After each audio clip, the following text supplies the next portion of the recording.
But yeah, I kind of, so back to what we're talking about. Like, I was really like, because we had like 3 dry runs, didn't we? That kind of bailed on, and like the consistent factor there that we were talking about was like this re-narrative, this like. So for me, like, I came in this with the intention of all this like loaded questions and kind of like intense stuff I want to talk about, but really, I think for me, I'm feeling like I connect more over because you're saying about the Merc and the kind of like creating a new idea, and like I guess I want to ask because like I've discussed in other videos as well, like my own history, and like I probably will do some. I'm planning an autobiographical kind of like short story. It's a bit self-indulgent, but I'm gonna do something like that just to cover a bit of my history. So I guess like it'd be kind of cool to get into that with you, really. Because like, how does a boy born in Latvia get to be the man sat there? Like, Yeah. and as a footnote to that, like,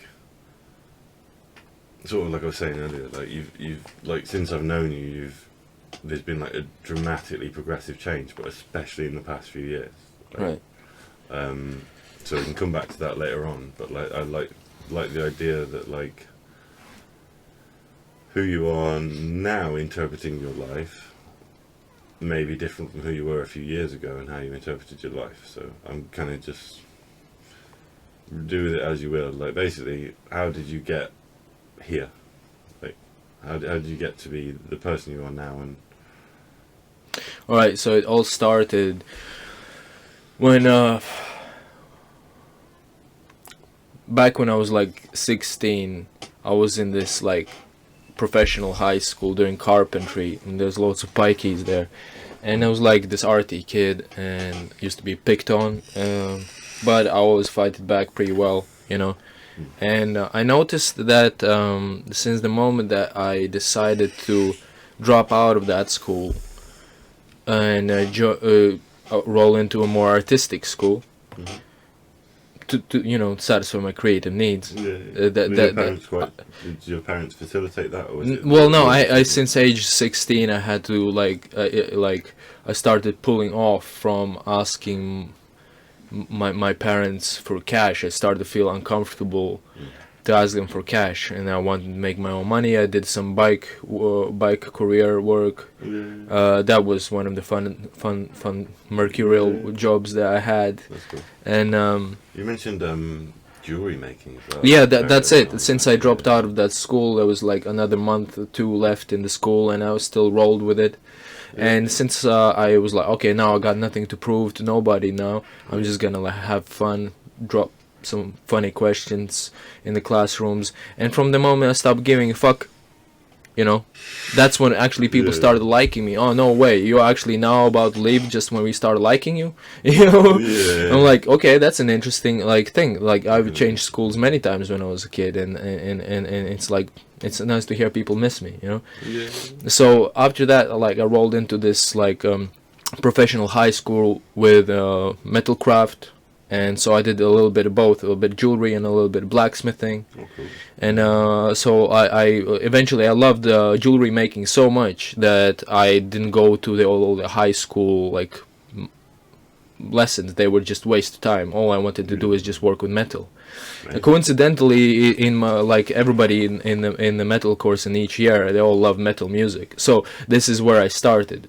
You know what I mean? It was one and the same thing. So it was the foundations in my alchemical work. So I didn't even know that at the time. I wasn't even looking nothing about Jung, nothing about alchemy, nothing about psychedelics yet. You know, so I was on that kind of like path through shadow work originally. Wow, And so this is how I identify with working with metal. You know. It's just because we talked about that like privately in the past. Like this kind of started with comic books. I remember like as I was sharing, like I used to do very dark doodles and stuff like that, and like it kind of gave me an artistic vent. And then I found music, and it kind of branched out for me. Because I was a terrible artist, and it was basically after like severing a tendon in my hand, which you would have thought would prevented me from doing music, but I couldn't draw anymore. Right. I lost all the dexterity in my hand, and I had to relearn to write and stuff like that. But yeah, I don't know how far I want to go down that because it's like it's sort of a private conversation. But just like I remember you saying like you were very creative from early on, and like you said about shadow work, and that's like, obviously you wouldn't have called it shadow work at the time, but do you want to like give me a bit more into that, because I'm kind of No, all right. Like, let's say, okay. I think in a way at the time that I found it particularly like curious. Because, okay, like I actually originally wanted to go into the school of in that school during interior design. really. And yeah, I just thought like that's maybe just something I would do, like paint walls, Mm-hmm. But by the time like was enrolling in the school, I was advised that actually the easiest option you got with the not so high grades from the previous school, the easiest course you would get into would be metal work.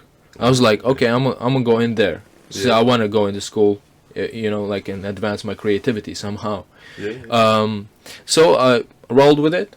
And actually liked it more than like turned, and so like being also living with my parents at the time as well, both working police, and none of them liked metal. Like, so I was really curious in all of the things that both of my parents did not like. So I started to acquire flavor for all the things that they dislike. My dad was worried about me listening to metal. He said, no, don't do that, and I was wondering why. And my mother, any topics about religion, dreams, in-depth psychology, politics, all that was giving her neurosis, near brink of a nervous breakdown. So I was like, okay, this is really interesting things that my parents are repressing within their psyche, and I found like, well, actually, I want, this is the most interesting thing for me. Mm-hmm. So was it like a rebellious act? Yeah, it was a rebellious act. It was like, it's like I didn't know why they're this way, but I started to feel like it is my evolutionary duty to look into the things that people are scared to face. Sure. Yeah. Was in a way a kind of like it added to the appeal massively as well, though, knowing that like, do you see what I mean? Like a hidden passion, like the reason it affected them so badly that they felt the need to repress it is gave it its appeal. It's not. It seems like it wasn't just like you were like, I'll do what they don't want me to do. It was almost like do you know what I mean? Like a subconscious desire to figure out how to help them. Well, like it is all really self-evident, because like when I started listening to metal music, it was like I started listening, I think, something with like Korn. And so well, like you wouldn't have Korn without bands like NWA. Sure, yeah. Definitely. So by the time that I discovered NWA later with the song "Fuck the Police," that was like that so deeply resonated with me. Sure, It like stay with me forever, because I had so much rage towards police since my early childhood. Even though I was like going to after school to my parents' work and doing some drawings in their office. I had such a privilege of being an insider there, though nobody would ever accept me in the police as a policeman. Like no fucking chance. But at the same time, that part of me, that soldier part of me, is there. So like. Like it was really interesting for me to see the weapon storage that my dad showed me in the basement. Yeah, there was like Winchesters, machine guns, bulletproof vests, rubber guns, and like I've seen tanks. I rode on tanks. I was on an airplane. Never jumped with a parachute, but it's quite a lot of benefit. Even though I had trauma from my police parents, I had the benefit of being connected to that militant side of it, which is still that metal part of me there, and like looking at the art history, when you look in the evolution of art, then it makes a lot of sense since you look at the work of Leonardo da Vinci, right? Sure. Like he was like in the past, artists used to work for the church, painting iconographies and all that. Yeah. And then when you look at Da Vinci's work, he was already designing tanks.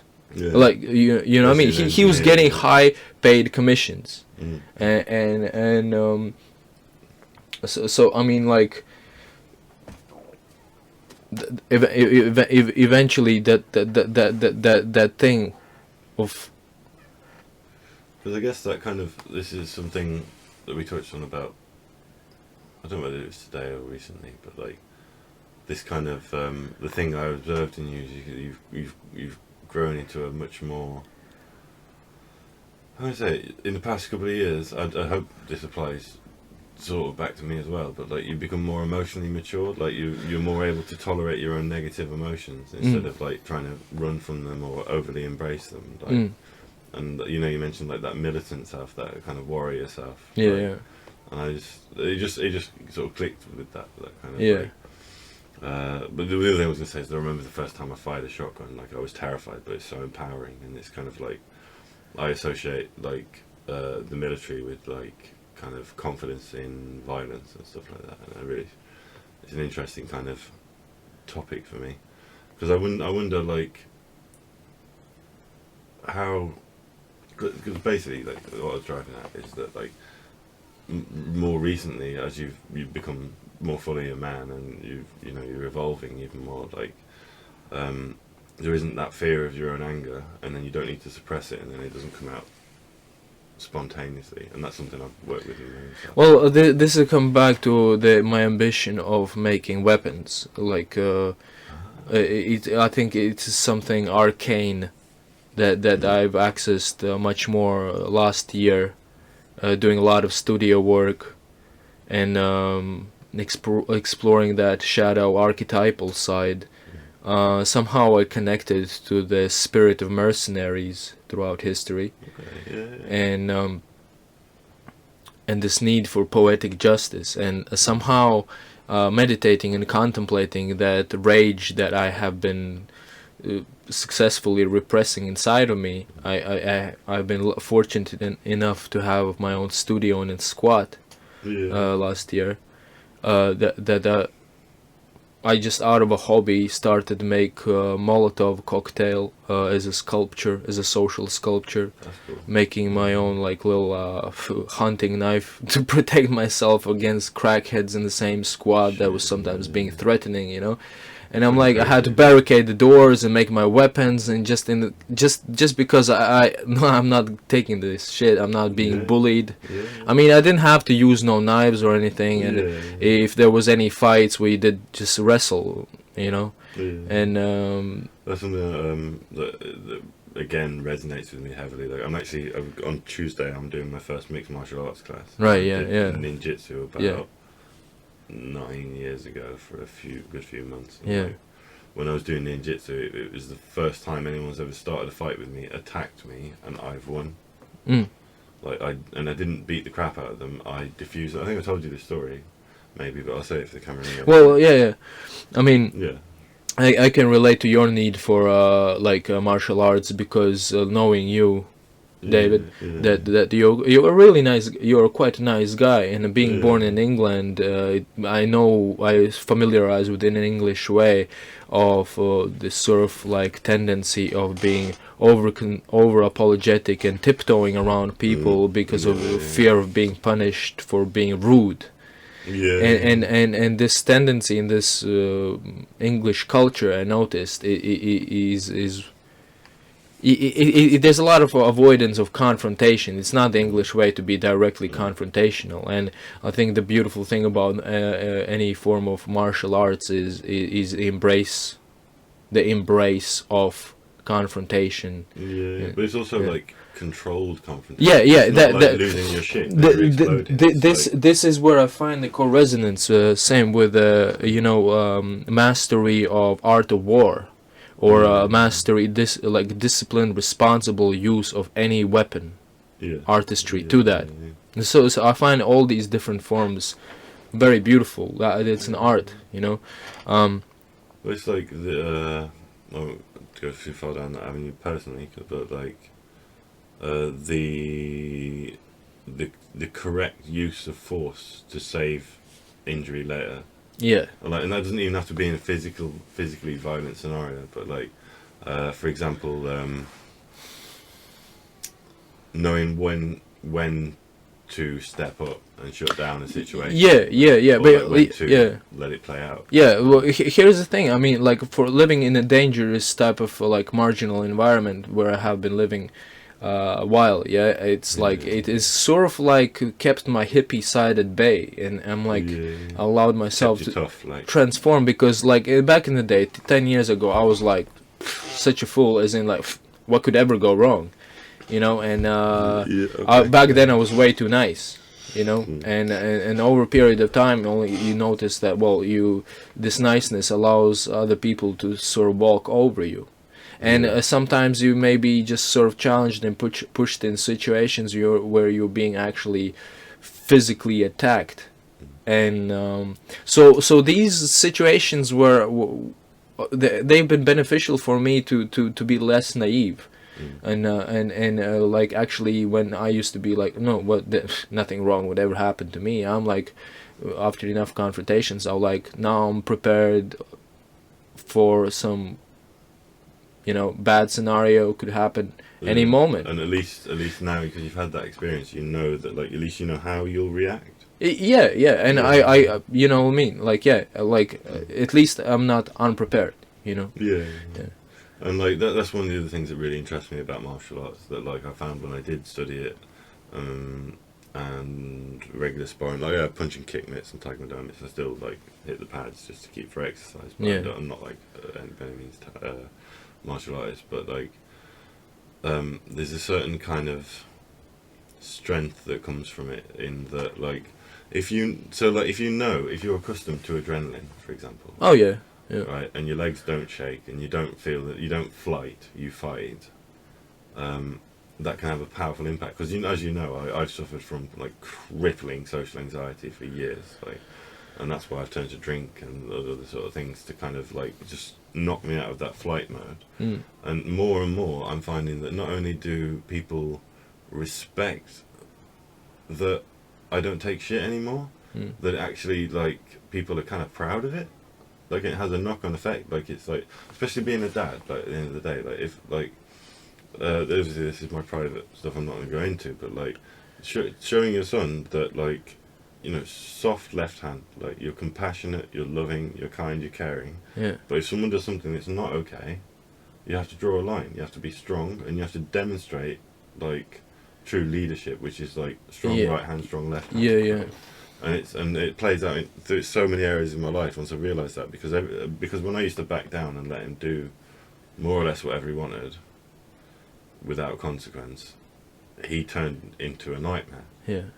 And as soon as I was like, actually no, because I even said to it, I'm happy to admit, like, I am the authority figure, and I'm not going to tolerate this behaviour. I'm not going to be malicious, I'm not going to be controlling, but there is a line that doesn't get crossed, and he responds so positively to that, and it's changed like his whole kind of persona now. It was trying to resist confrontation and keep things simple and be passive, caused more confrontation, and I was almost at the whim of like a child's aggression that he didn't really need to feel and stuff like that.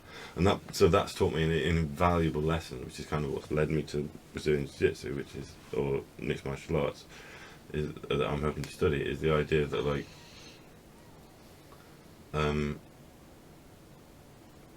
having confidence in conflict situations, and knowing that, like, basically what I'm driving at, if someone starts a fight with me, normally I either quickly try and de-escalate it out of fear, or get beaten up. That's always what happens. And knowing that in this situation when I was studying ninjutsu, someone tried to choke me. They went with both hands to the throat, and I disarmed them, threw them to the wall. The police, this local security, saw it all on camera, because he tried to assault me twice before this, and I didn't do anything. But when the time came, the instinct, and I'd been taught this like less than 3 weeks before, this deflection for a throat attack. And I bang, he got arrested, completely diffused the situation, didn't even hurt him, but shocked him enough to calm him down.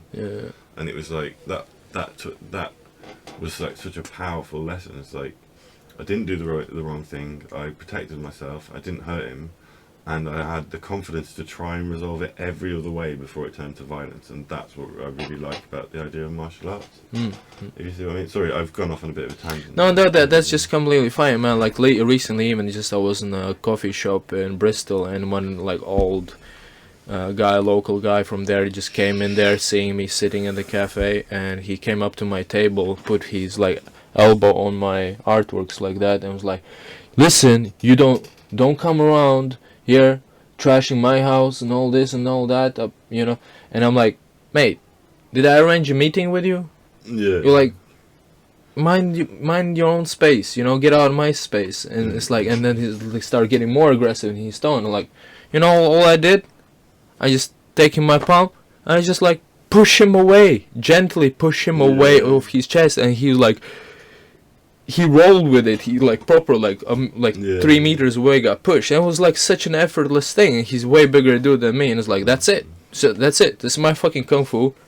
That's it. My space. Don't fucking come in my space. And that's it. And he's like, you gotta go, mate. You know, like, I didn't invite you in my space. You know, as simple as that. It's basic martial arts. You know, like kept a cool head. And there was no fucking fight, nothing. It's just it. I just protected my space. So there's one time I do regret in regards to violence where, like, a friend of mine was distraught for various reasons, and he was like a smaller guy than me, and he was screaming right, like, I could taste his breath, just like screaming for like about half an hour. And then this was about a year after I'd done ninjutsu, so I still had the muscle structure, and I'd still been doing the pads, and I hit him just bang, just once, and he like hit the deck and rolled 3 times flat on the floor.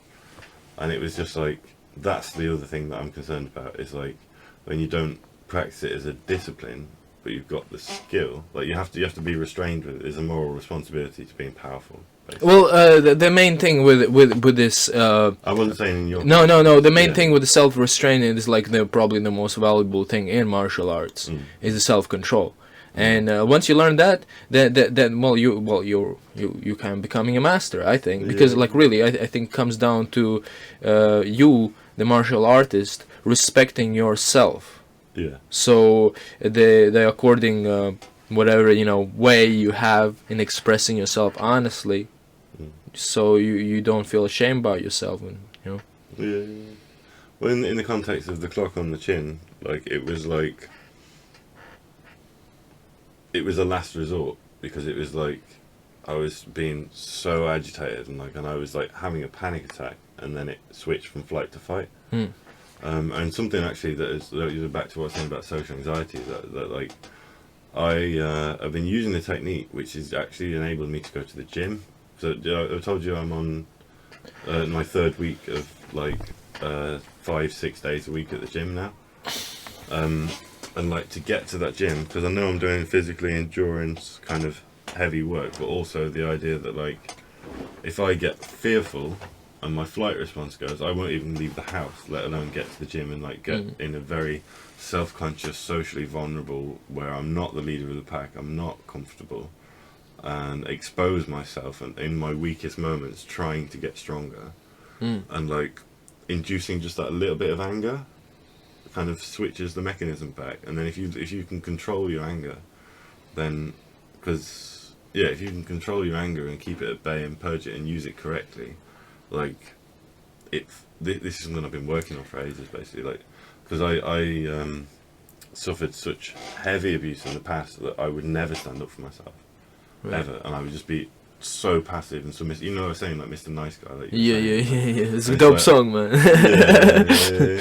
But like just taking shit that no one else would take and not reacting to it. Yeah. And then since I've been doing this, like thinking about the amygdala, basically, it's either flight or fight. Like you can't be both states. Like, you can't be scared and angry, and you can't be angry while you're scared. Like, yeah. So just basically that. Like I relate to it. And I've been doing a lot of work on kind of like reconnecting with my anger. I had a lot of reintegration therapy. But we were talking about kind of your history anyway, so we've gone way off topic. Like, this is cool. But like we were talking about, we kind of got to this warrior thing. We got to this like use of force and stuff like that. But yeah, well, I like lately I started to contemplate of going back into this jewelry course that I dropped out of, just because they have all the studio and all the equipment all set up, all the ovens, for high temperature ovens for pouring metal into shapes. Can make whatever like sculptures I want. And lately I've been just like sort of like as in dealing with keeping my rage at bay. I was like, okay, there must come a time really soon where I'm so anxious. Like with being without a studio, being on the streets, this is what infuels me with even more rage. Because like I feel like massively trespassed. Sure, yeah. Like so many times artworks have been stolen from me, and I'm I don't have much money, you know what I mean? Like maybe I'm dressed up nicely and I look like a rich dude, but social camouflage. I'm like unemployable, you know what I mean? Why should you fucking steal from me, for fuck's sake? You know what I mean? This is that type of level of injustice is what causes me more rage. So now I'm like actually contemplating making my own machine guns. You know what I mean? It might be a step too far, but I understand. No, but I love. Oh, you mean it's like a career path? I thought you meant just to shoot motherfuckers. Well, yeah. I mean, like you are fucking really with the wrong guy, and like I put my name out there, like both my names, all my names, my number. You can call me up. You know what I mean? You found my bag with my passport, with my fucking artwork in there. You read through it, you passed it around, it's been traveling like a subway train around the city, it's probably already passed on to some industry, you know? And I'm like, if you're not a pussy, call me up and let's resolve this shit, you know what I mean? Otherwise, you like... It's horrifying. Like,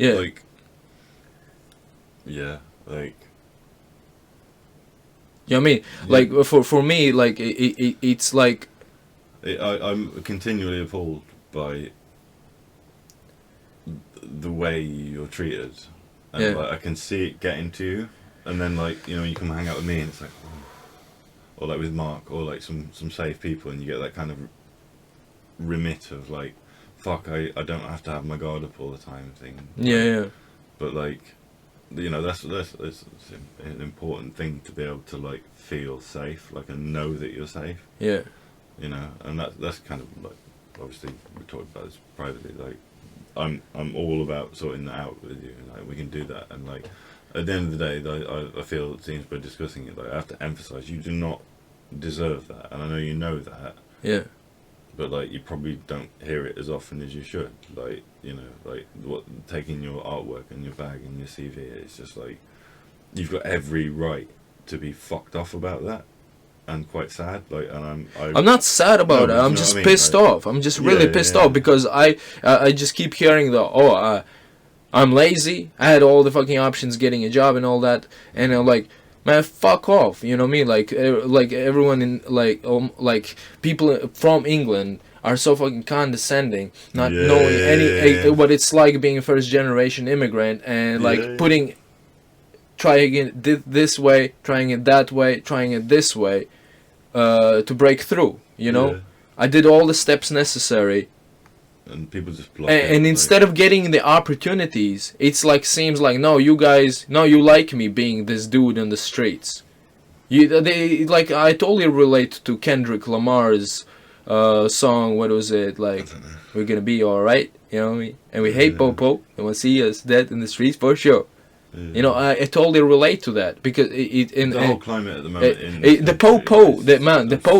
Popo is just the disconnected people who they don't seem to want the struggling artist to rise. There's some jealous cunts that actually instead of giving you an opportunity to advance, they much rather snatch you up or take snatch you up or do something fucked up for you to bring you even more down. No, you're not. You're in our country. You're not gonna like succeed here or something like that. So I'm like, I got fed up with UK. You know, like, you know what I mean? Like, if I had any other options, I'd have probably bailed myself, to be honest. Like, you know what I mean? But like, I don't like what I'm seeing. Like, do you know what I mean? Like the way people are being treated, the racism, and it's not something you're supposed to talk about on YouTube. But whatever, I don't care. Like, this is genuinely my experience. Like, there is like the rise in hatred and abuse, like, and I most relate to it in regards like transphobia and homophobia, because that's like something that directly affects me. Like I was up north the other day, and someone like just approached me because I was wearing eyeliner, and just like, I'm not gonna use the word, but like reeled off loads of abuse, like, and I was there like shaking. No, I could have very easily just punched him in the nose. He would have been unconscious, and then he would have probably been arrested. But I didn't. I humiliated him and walked off, flipping him the bird. But like the very fact that there's places everywhere in the country where that kind of just like casual abuse is just accepted, like, and discrimination, like, and obviously, like, you know, I'm as aware. I don't feel anyhow victimized by any of this shit. No, you know, no. it's just that I feel a lack of solidarity or something. You know, because I assume not from me. No, not from you, mate. Yeah. And I know I'm not the only person in your life that's a fucking decent person. No, you let me talk. You know what I mean? Yeah. You actually you're not in any way repressing my voice. No. That's why you know you're still my friend because of the thing that. the thing that annoys me in the past is when you let your voice be repressed, and then it like, and then you're just like ticking over because you're not being heard. Like, and I admit I probably even did that to you in the past. Cause No, I don't resent you about that, man. Like, no, but do you know what I mean? Like, I was like freshly diagnosed with psychosis, freshly paranoid, really integrated in this kind of like rejection of anything other than my little ego bubble. Like, do you know what I mean? Like, I was in shutdown mode. I was in protection, and I actually learned a hell of a lot by just relinquishing this. Do you know what I mean? Like the meds I'm on, for example, they're basically in the sense of like as a psychical barrier, like a false ego. Yeah. Like, and when my meds were off, that drops away, and I become this like kind of, in my experience, like a kind of transcendent, kind of floating, like altered conscious state. Like that's my normal state. Like, and it was before that, and for my whole life before that, since I was like maybe 11, and even as a child before that, having visions and hallucinations and like lucid dreams and stuff. Like I remember at a very young age having lucid dreams. Like, and it's like, it's not like a castration. It's like wearing a mask that I have to put on, otherwise, like, the world is afraid. And like, I think I've used this metaphor before in previous videos I've made. It's like they put me in prison, but I'm the one holding the door shut.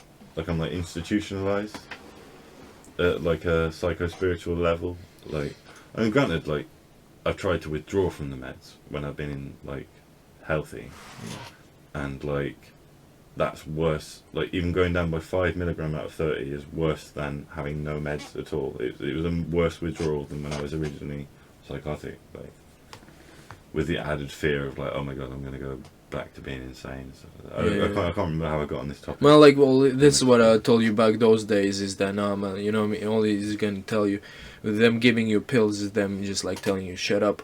Yeah. And I probably needed to shut up. I think you're still too apologetic, really. Yeah. Like well, if it, like me now feels like that was a violation. If they'd let me get on with it, like I wouldn't have ever needed those pills. And I came to them asking for help. I asked them, look, something's going wrong in my brain. I'm seeing all this mad shit. And they're like, when I sectioned myself the first time, like I left, which was my right to do so because I sectioned myself. I discharged myself. Yeah. And then I came back because I'd forgotten to like sign out or something. Right. And like, so I just left, like deciding I'd had enough. And then the second time I tried to walk out, 4 dudes, like twice your size and twice as large as well, like I was dragging them down the hallway, like all 4 of these dudes. They couldn't stop me because I was so like filled with like rage. Not even rage, it was just like the sheer level of like adrenaline and like power in my veins, like from just being in this consistently agitated state. The thing that I do not regret was when I took that first olanzapine tablet, which is like an antipsychotic that's very sedating, and it was the first time I'd slept for more than 2 hours in about 6 months. So there's definitely something that needed to be adjusted, but I think their fear of my belief in God, of my sincere interpretation of, like, I can explain it. Basically, I didn't have the language for them to say it was okay. Do you know what I mean? Like, I was. Does that make sense? Yeah. Like, Christians, like, I don't know, I can't give an example of a particular denomination, but they can say, you know, you can stand on a corner with books telling people that the devil is at work and he's gonna come take your soul. But if one individual says, I feel like the devil is at work in my life, and I've got an irrational psychological framework for explaining that, they're not telling me, like, the psychological explanation for that. It's like shadow material, or it's like repressed memory, or X-Files. It's like trauma or something. Do you know what I mean? Like, yeah. They're not even giving me the alternate explanation. They're just saying, take these pills and keep taking them until it goes away. And guess what? It's never gone away. And I still take my meds. Like, I'm happy about it, because it means that it didn't take me 10, 20, 30 years to get to where I am now. Yeah. It took me 10 years instead of 30. Do you know what I mean? But, like, now I'm stuck on the forever, and that fills me with rage. Like, yeah, like you said, I'm too apologetic about it. Well, but it's a difficult situation because I'm there now. Well, you see, like, all I can speak is, like, behalf of my experience is that having had, like, a pretty, like, chaotic and nomadic and marginal lifestyle, and or being in crossroads or in streets for a while, this sort of built my resilience. And also through the experience of countless abandonments and rejection, I sort of, like, also just stopped giving a fuck about this tiptoeing stuff. So this experience of being sort of an outcast is what actually led me to to actually liberating my more authentic self. Because eventually I just stopped writing the CVs, you know, and I stopped looking for jobs. There's a non-participation. But, yeah, because it just seems such a waste of time, you know. Yeah. Like, the fundamental logic has not been broken. That there is a fundamental philosophy I was going out in the world with, the message, the purpose, is that there is no quality in pursuing ambition of something where your will is not invested. Like passion. Let's say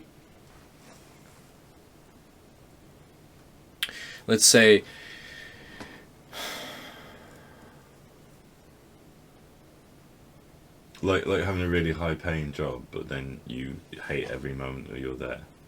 That kind of thing. That's the antithesis of what you're saying. Well, it's like after a period of time of not being called back whenever I wanted some kind of, like, you know, human fundamental needs, as in, like, some rest, you know, a house, pay bills with that, you know, being treated with dignity. Yeah. After a while of nobody calling me back and being trapped in this hustler's lifestyle of selling my drawings, I just always come back to the anchor of me doing whatever I've always done. And this at the same time has alienated me from the environment where I am, because I just think that so much of my faith has been in other people, has been, like, thrown down on the ground, that I just stopped putting my faith in institutions and get a job here, get a job there, whatever people's advice is. I just didn't have the energy anymore to give a fuck about that, and I just, you know what, I don't care. I'm just gonna keep drawing, keep painting, keep stealing food from the shops. I'm pissed off. I'm pissed off, man. Like, I'm not apologizing for none of that shit because I put my initiative. You know what I mean? Like, how about any of those people who have been condescending to me here in England? How about they trying to come to Latvia, trying to integrate and live there for 7 years? How about they trying to learn Latvian language or Russian language, and then like, let's see how you're gonna be treated there. You know, like, I didn't come to England expecting everyone to speak Russian or Latvian. You know what I mean? So what is this? What is this shit that I keep getting here? I don't understand it. You know, all I keep getting is go back to your country. It's all I keep getting. You know, like, it's no, you're not making money here. Like, so it's like legally you cannot make money on the streets. You're not allowed to make money streets with a license. But I have no other option. You know what I mean? Like, so it's like nowadays the only thing that I think I find is a way further is just a community of reliable people and gesture for gesture, eye for eye, and is just show me your culture, I'll show you my culture. You know, show me your gesture, I'll show you my gesture. You get what you get what you give. And like, I think also living now in new decade, beginning of new decade, knowing where we at as millennials, that's like we are the most probably least trusting generation ever. We've done so much fuck ups from, you know, I think people's trust has been injured collectively on a massive scale. So I think when you're told from childhood you can do anything you want, and then as soon as you grow up you realise you can't do anything you want. It's just a simple supposition. Like, we were fed those lines as a kid. You can be anyone and anything, right? And that's not what I wanted to say, though. Oh, okay, sorry. I was just adding my 2 cents, but I'm happy to keep going, please. You see, like, this thing of coming back to your original question about how did you start out being this kid from Latvia, was to this trippy dude, like, you know, like, coming to England, wanted to do some films, some acting work, get a band together, living in squats. I started from there, being a nice guy and all that, and now 10 years later, what have I learned? You know, after all this experience, I've learned that from the generation of economical crisis that was in, or from 2008 2009, that's quite a forming beginning of adapting with a social environment, climate. Many people at that time was just thrown into ocean of chaos and just fucking learn to swim. And so this is where I'm actually coming from. I come from a continuous adaptation. And so what's next now? New decade, new beginnings. So where do we begin from this? And like, for my personal way, addressing the community of the alienated, of those who do not fit in anywhere. Though I think these are the ones that would relate to what I'm speaking to, and I think the only way out of this sort of like trapped lifestyle is camaraderie, isn't it? Is becoming more trustworthy. Okay. I think that's the only way out. And style wars.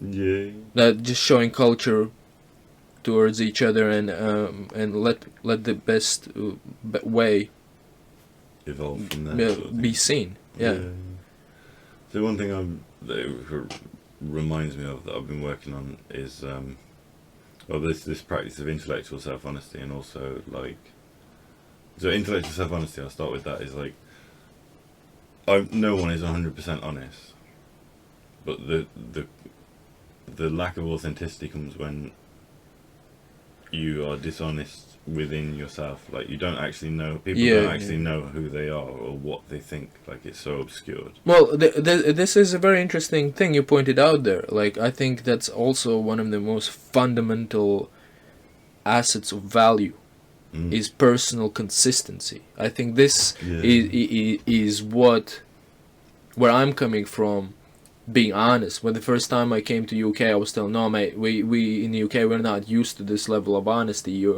This is too honest. This is me at age 19. I was like, you know what I mean? Like, I don't think I was honest enough back then.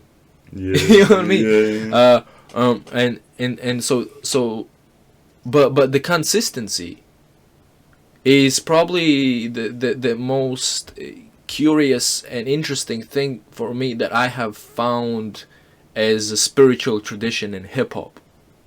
Probably the only most valuable ambition in the whole movement is personal consistency. Sorry, go on. So like once you're able to be entirely honest with yourself, I think that's the martial arts. Like Bruce Lee used to say, it's really hard to express yourself honestly. You know what I mean? You've got all these knots and avenues and things you're blocking out, things you don't accept about yourself, things you're denying. Like, that becomes really pathological. There you go. Denial is the biggest enemy. Like, know your enemy, right? That's your enemy. That now, like what have for me, therefore, what I mentioned earlier, and taking curiosity in what is it that my parents are scared of? Why is it that they're scared of that? What is it that they're hiding within themselves? It's their own business. But as me, a continuation of that DNA, I found it interesting to contemplate those things within myself. What am I scared of? Because I don't want to keep going, living in this world, being shook and scared to speak, and being tense like that and tiptoeing in ballet shoes. No. So for me, an antidote to that is facing my own psychological fears. And for facing my own psychological fears is in that cleaning my own room. I gotta have my own room. I gotta have keys. Where I can lock it and where it can be protected from the external environment. If we're talking about environmental issues here, you know what I mean? It kind of plays into that consistency thing as well. It's like, if you're in, so like, there's two aspects of that. One, I'll use a crude example of like going to the gym. Like, it's just a physical example, right? If you're not willing to admit that there's something wrong or weak about your body, why would you go and improve that? Like, how would you even know? And the same applies to the mind. Like, until you're just completely transparent with yourself about what your strengths and weaknesses are, you're never going to grow. Like, that's where arrogance comes from. That stopped me for years with the bass, right? Like, and I'm arguably a very competent bass player, but I spent years thinking, because I knew a certain amount and I felt better than those around me, that I didn't have to progress, and I had to play down and not keep progressing, and it made me so arrogant, and then I eventually lost some of my skill. And now I'm rebuilding it. I'm like, fuck, I was so arrogant, like, to think that there weren't things I could learn. And like, then that comes into the raising the bar. But like with the gym example, basically, I'm talking about this consistency and trustworthiness. It starts with, right, if you tell yourself, you know, you made the bed example, like, if you say, I will make the bed every day, or I will brush my teeth, or I will apply for a job, I will do whatever the fuck even it is, simple things like that, arbitrary task. If you don't do that, you undermine your respect for yourself, and that is like fundamental to I mean, I guess I would agree. Like, even I think if you think about, for example, you got yourself a protection thing. You got protection, and you clean your room with the way that you got that way that you found for yourself. Yeah. But I'm on the other side, one of those who had to adapt to the chaotic circumstances and clean my room whenever I had a little bit of time in between. Usually those times is It's me survival, taking long walks, walking through the frost all night, being, like, and getting that clarity in taking that my space, space that way. Yeah. And so that need for withdrawing from the collective is really what I think is really fundamentally necessary for being able to clear personal mind space out. I think that's partly why I withdrew so much in psychosis. Is like, because I thought I was having the very visceral experience that I was in hell, but I realised that, like, in seclusion, like, if it was just me in that flat that I had, the support housing flat, if it was just me, or like, and I would take walks. I would talk, like, it's not in the same context as what you were saying, but like, I would walk. I would go for walks at like 4 or 5 in the morning because there's just no one there, and there's like, in my hallucinations, my psychic impressions and stuff, like, the only time I feel at peace is on the beach or in the woods, like, when there's like no one for miles, and there's just something about that, like, I recognize what you're saying, like the need to withdraw is like powerful, but to do that, and there's most people living the opposite way around, they're constantly looking to engage because they're afraid to withdraw, whereas I think that's something where me and you kind of really, like, I think connect, relate. Like, yeah, it's like, well, isolation isn't punishment, it's reward. Yeah. But back to what we were saying though, the consistency thing. The consistency thing, yeah, and it's like the gym example, I was just going to say, first of all, you have to admit that you're weak, you're out of shape, you're unhealthy, and that you need to improve. What, me? Otherwise, no, not you. Like, I'm saying about me. Like, to progress with physical health, you have to admit that there's not an abundance of it. I'm not applying this to you at all. It's just a metaphor for life. Like, and then to work on those things, you have to strengthen your weaknesses, and you have to. Have to. Yeah. Like, I'm talking the royal, like the royal you, whatever, like, non-possessively. So, like, I don't go and work my biggest muscles the most at the gym. Yeah. I work the weakest ones and build up so it's even and toned. And, like, I work my left arm harder than my right arm because my left arm is bigger, smaller because I play bass and I've got all that strength in my right hand and stuff like that. And it just, like, it's just something I wanted to say about myself, like, that, like, there's a certain discipline that comes in being that honesty with yourself. It's like, even if you fucking lie through your teeth to every other motherfucker, you should know who you are, and a lot of people don't, and you'd only really learn that. Nice. You only really learn that through isolation, basically, because when you have that moment of peace to yourself, where you're just like, there's no one to talk to, there's no one to blame, there's no distractions, there's no excuses, there's just you and your mind. And if you can sit in that space and be accepting and calm and live with it, then you potentially unstoppable. Well, that's it. You have immunity, like, nobody can do you no harm, right? Like, even if, like, I am surprised how, for whatever bombs I've dropped, however many people in any city or a country I've pissed off, I'm still surprised nobody's ever picked on my jeans. What do you mean? Nobody ever dissed my jeans. Assume you don't mean your trousers. Elaborate. Yeah, my jeans, my jeans. Oh, just like, yeah. Nobody's picking on my jeans. It's like they're scared of me or something. You know what I mean? Because you know what I mean? I'm confounded. Presence, I'm confounded. I'm surprised. You have a presence. How is it that whoever may have got pissed off with me are scared to come out and talk to me personally on the street? I usually, whenever I hear some rap or something like that, everyone's confident on TV or on the radio. But if you can talk to me personally, that takes a bit more courage, doesn't it? Yeah. Where are you at? Where are you? Like, you know what I mean? You're not even giving me a fucking chance to rap. Yeah. You know what I mean? Like, I don't even. That's why I don't care about rap. Yeah. 5 minute intermission. I need a toilet, but we'll pick us back up in 5 minutes. Safe, brother.